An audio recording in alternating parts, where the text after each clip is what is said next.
How do you react when someone is correcting you? For the sake of the devotion today, we're going to assume that this correction is needed and valid. If someone comes to you and confronts you about something you said or did, or if someone comes to you and rebukes you because of the way that you've been living, how do you react? Well, everyone is probably just a little bit different in this regard. Maybe some get immediately defensive, defending their behavior or their decisions. Maybe some feel so put on the spot that they sort of shut down.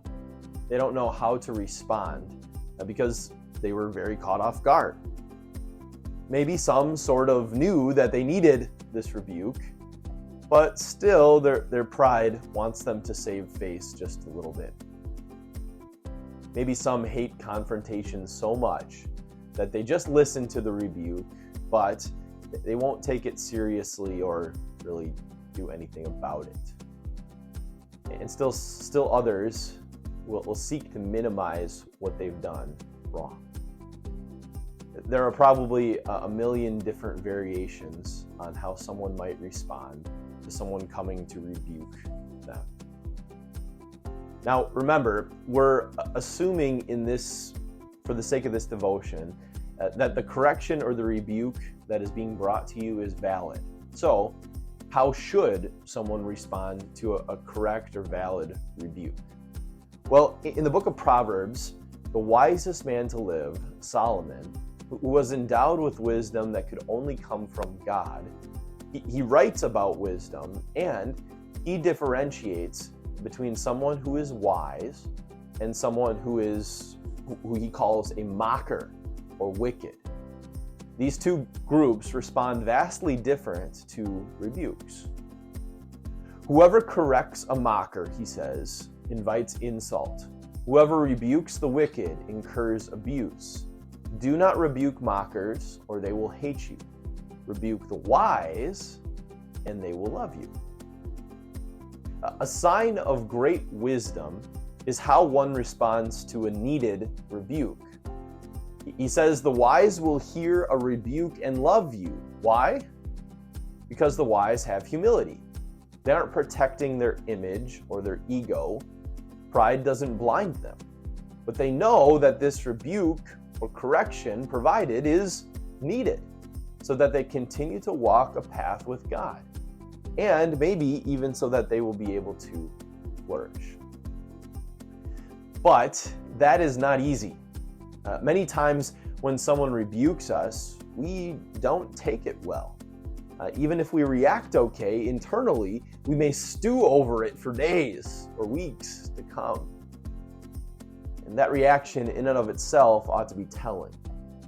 That reaction may reveal to me that I'm prideful, thinking that I don't need correction or rebuke. It may reveal that I believe that I'm above God's moral law, or I think that I know more of it than I do. Unfortunately, I may find myself in the camp of the mockers and the wicked. Yet, Jesus had perfect humility, and he himself was perfect. Think about that for a second. Jesus was perfect, so he had every reason to be prideful or boastful, but he wasn't. He was humble in all things because his perfection wasn't to show to the world to elevate himself. His perfection was his offering so that he could make the sacrifice for the sins of the world.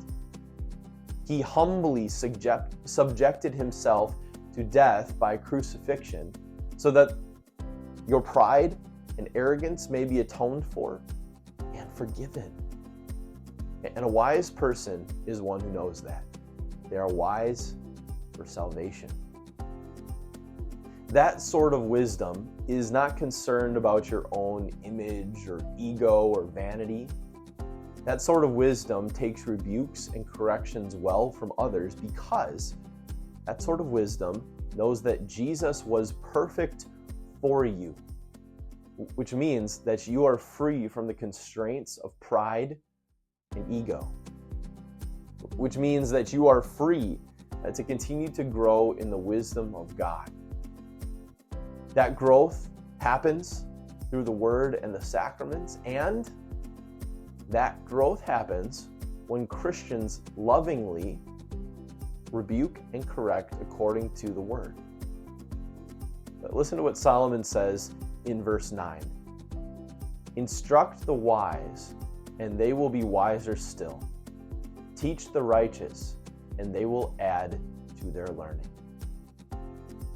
God grant you the humility that comes with wisdom.